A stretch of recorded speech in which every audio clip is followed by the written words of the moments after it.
life. I know. Don't be disappointed, it's okay. Hey guys, I've been doing an awful lot. Yeah, a lot more than what I was anticipating, really.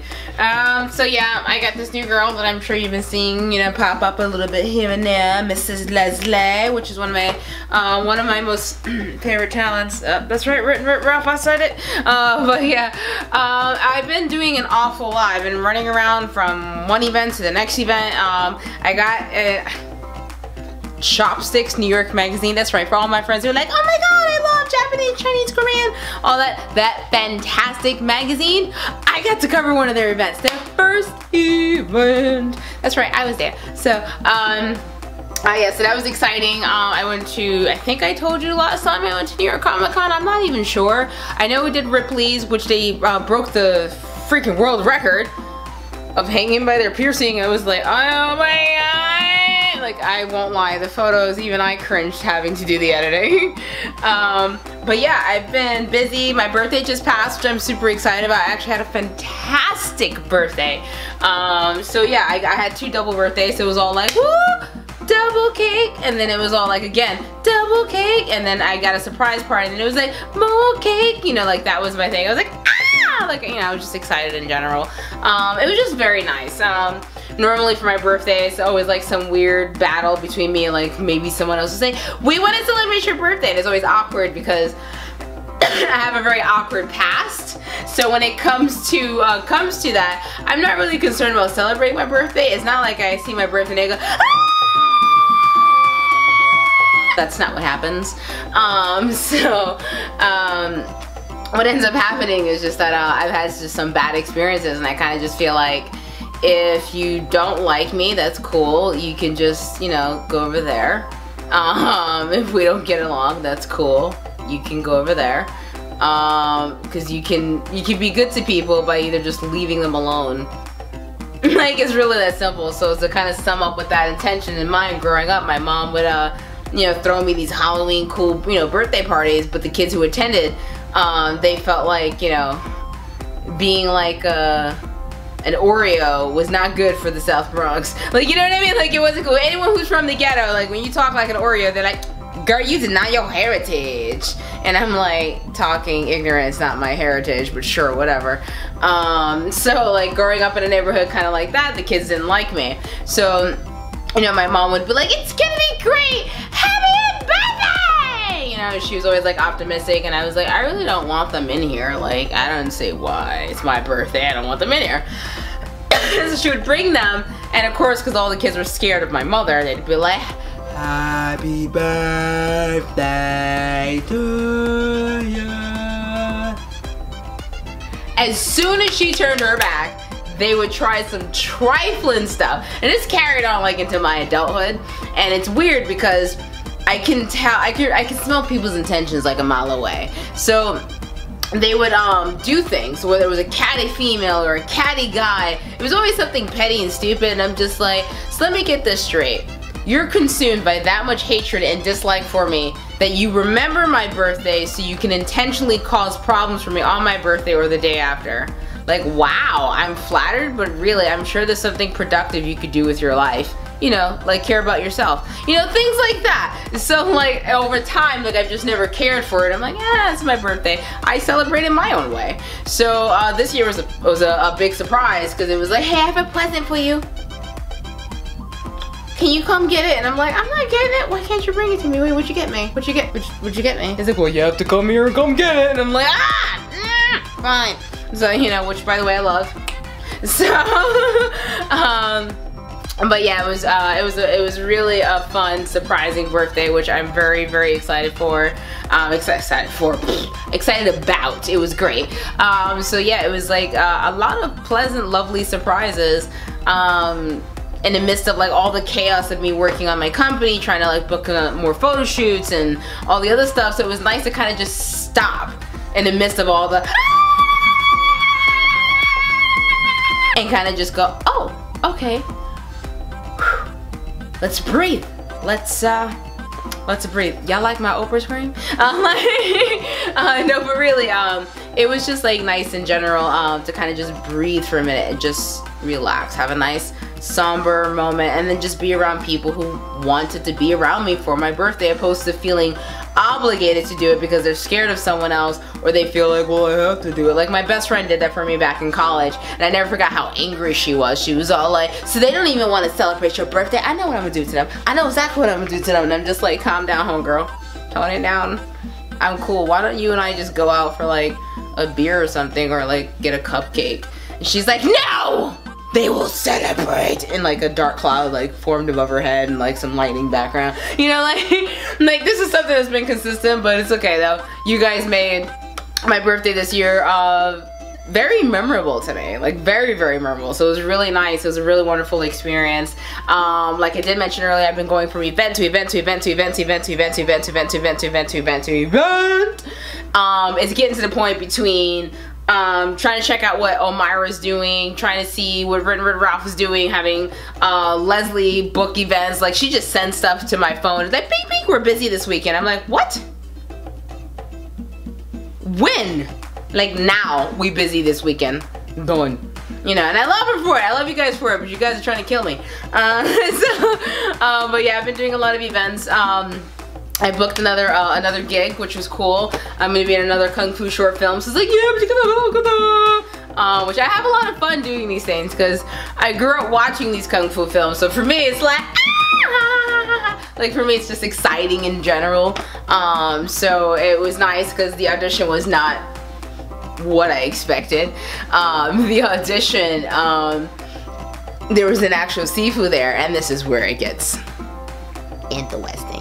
Alright, so he walks in, and here's the thing. Now, I'm not doing this to like badmouth any other actors, so I do support, like, you know, other people who are in this industry, whether you're an A-lister, B-lister, you just did a couple movies and maybe a TV show, you know, everyone. I'm here to support everyone. Or just like YouTube, like me, like doing things on your own schedule. What it was is that a lot of actors, what he was saying in his perspective, were coming in to audition, but they didn't really know as much as they were claiming. So he was getting very frustrated because, you know, someone would walk in, and I'm making this up, I'm not quoting him, making it up, disclaimer, disclaimer. So yeah, he would just be like, I am black belt of Shotokan karate, you know, something like that. And then he'd be like, oh yeah? Let me see your kata number 4. What's that? And the person wouldn't know their forms. Now the thing about if you don't, maybe you're not familiar with martial arts, whatever the case may be, but I'm just explaining anyway. For each school, you have to know like your forms. You have to cover sparring. You have to know, you know, your stances. You have to know, you know, a certain punch, whatever the case may be for your specific school. But every school has a form. So with that in mind, if you come in saying, I'm a black belt, and you do that, someone may expect you to do your form. Whether it's karate, whether it's kung fu, whether you're doing a Korean style, it doesn't matter. I don't care if you're doing Filipino kali stick fighting, it doesn't matter. The point is they're probably gonna have you, you know, do something. They wanna see you do more than just like a fancy kick.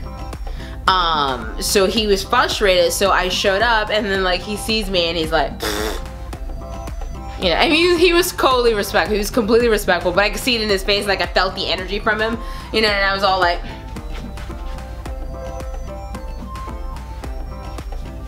you know, like, like they took it as a challenge. I was like, how dare you insult my Sifu? He trained me well, like, you know. And so I went in, and he's like, what do you do? I was like, Eagle Claw, I'm Northern. We're like cousins of Shaolin, or Shaolin's my daddy. I'm not sure, we have family issues. So he's like, can you do a form? And I was like, yeah, what form do you want? Because he's like, what belt are you? And I was like, I'm blue. At my school, I'm blue. Well, why? Pick a form. And now the room's small, so I was like,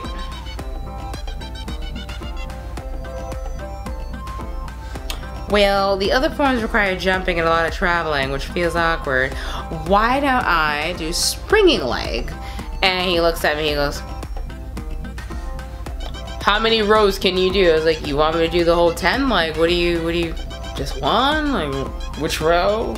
You know, and he looks at me, he goes, do all 10. And I'm like, what the? alright, just okay, like, I mean, let's, like, you know, like I didn't know what was expected, but once I finished the rose, he looks at me, and he gives me that seafood look, that typical seafood look where they're like kind of proud of you, but they don't want to say it, they're like, make her the lead, and I was like, oh yeah, I'm with him. Cause he got me off guard, and he's like, you know, your form's very good, you're very crisp, you know. He goes, and then he started talking to the director and stuff. So I got bumped up from like henchman. It was like, you know, I went from henchman, which, you know how the henchman's supposed to look. I am the protagonist. So that's what I was supposed to be doing, you know, getting my butt beat by the protagonist. But I got bumped up to lead, so I was excited. I was all like, oh my god, I'm gonna be a kung fu star. I'm gonna be the Blackanese Don Yen. That sounded right. But yeah, so I've been pretty excited about working on it. The rehearsal, the cast for it has been great. The director's really funny. I've been loving the rehearsals because for me it's kind of like class, and we're kind of just going over like the different forms. Kind of in a sense, not a real form, but just more or less kind of like, oh, we gotta practice like that. You know what I mean? Like we're doing our thing. I've been posting up those pictures on my Instagram. Bam! In case if you couldn't see it. But yeah, I've been working on that. It's been a lot. I've been so exhausted. There's another guy that I just met who's considering doing like a sponsorship. We know with our if we get some I don't want to give out the details, but it involves Air Force Ones for the company, so I'm mad excited. But yeah, it's been busy, like really busy, and I'm grateful for it. I'm very excited about it because I can see where my company's kind of moving forward, you know, where I can start making money off of it and kind of just go, this is gonna be freaking great, you know, because I would love to be able to pay my employees a little bit more than what I'm giving them. Love you guys are great, keep it up. But yeah, it's just been like non-stop. I got to do the Brooklyn Horror Film Festival where I got the chance to meet Joe Lynch, who did the film Mayhem. Okay, first of all, those movies in there were flipping awesome. One, I liked Sequence Break from Graham Skipper, but Joe Lynch's movie, Mayhem, is the new Office Space, and I am not kidding. It's gonna be in select theaters very soon, actually. I believe on the 10th. But yeah, it's the Office Space mixed with a little bit of horror, and it's so brilliantly written. The scenes, everything about this film had me on the edge of my seat, not in just fear, but also with the right amount of comedy. Like, it wasn't overdone. Joe Lynch, freaking awesome. Stephen Ewan from Walking Dead is in there, and of course, you know, Evil Dead, Samara Weaving, she's phenomenal, and oh my god, I love her. Stephen, not that you weren't phenomenal, I'm sorry, I just totally like hopped on Samara's bandwagon. You both were very phenomenal. But yeah, that movie was a lot of fun, and I was in tears. The other movie that I really loved was the German film called Cold Hell, and I loved it because of the depth it goes into, and then on top of it, the lead protagonist, she's a female and she whips behind. Like, this serial killer picked the wrong girl. Like, you thought J-Lo was badass and enough, you haven't seen nothing, because this is the girl, she's from Turkey, and she's like, and you know it's coming, and that's the best part about the film, like, you know it's coming, but you just sit there like, when is she gonna do it? Like, you know, like, you get excited the whole movie, and then it's intense. It sort of puts you in her perspective. Like, you really start really messing with your head, like Hush did for me. Like, that was Hush. Y'all got me on that one. I was screaming, yelling at the deaf woman like she can hear me through the TV. And I'm not a TV movie yeller. I'm not the type to do that. I'm not in the theater. Not when I'm like hanging out with my friends, watching on TV. I am not the movie yeller person, but Hush brought that out of me. Y'all scared me. But anyways, by the way, Shudder, I don't know if it's the promotion still going on, but BK Horror. But yeah, I covered, you know, that film festival, and then I think there's another film festival this weekend. I'm not even sure. At this point, like, I don't even question if any of my friends or any of the guys that I'm working with and my colleagues, they're like, so we're going somewhere. I just get into the car. So if I'm missing 7 days. No, I'm kidding. kidding. Just be careful with the ring. But yeah, it's been exhausting. I've been all over the place, but I'm very happy with the way how everything's been moving forward. And I just want to say thank you to everyone who's been helping me out, helping me move forward. And I have merchandise now, kinda. For the company, but I mostly got it for like me and the employees, but now people who know me are like, how come I don't have a jacket? And I'm like, because you don't work for me. But I mean, sure. Like, I'll pay for that one jacket. Like, do you want it because it's so rare? Because nobody else has it? Like, you know, like, you know, but what else? But yeah, it's just been really thrilling. Looks like I might be doing another shoot with the magazine that I worked with, Steve. So he gave me a call back like, girl, we're gonna shoot again. And I was like, oh, whatever you want. Tonight, right now, like, let's go. Like, but yes, I'm excited about that. That's coming up. I took it as a birthday present to myself, the fact that I got to be in the Ink magazine, sporting about tattoos. This is the moment where I remind my mom, where she's like, your body's a temple. Why would you get a tattoo? So I could be in the magazine. Yeah, that was worth it. But yeah, thank you guys for tuning in. Again, I'm working on skits, I promise you. Part of it's done, I just haven't completed it. I do hope you guys enjoyed the Annabelle skit, which, by the way, shout out to Mezco. Thank you so much. I'm not sponsored by anyone, like, really. I'm not getting paid for it, but I do appreciate Mezco and Ripley's Believe It or Not for giving me the doll, because I had a lot of fun killing off all my employees. It was like I was Gwen Stefani. It was fantastic. It was like, it's my life! Like, I was having my moment. But yeah, that's it. Thank you guys so much. I appreciate and value you guys for watching, for tuning in, for everything in general. Like, one love. But yeah, I guess that's it. I think I've spoken enough. I think.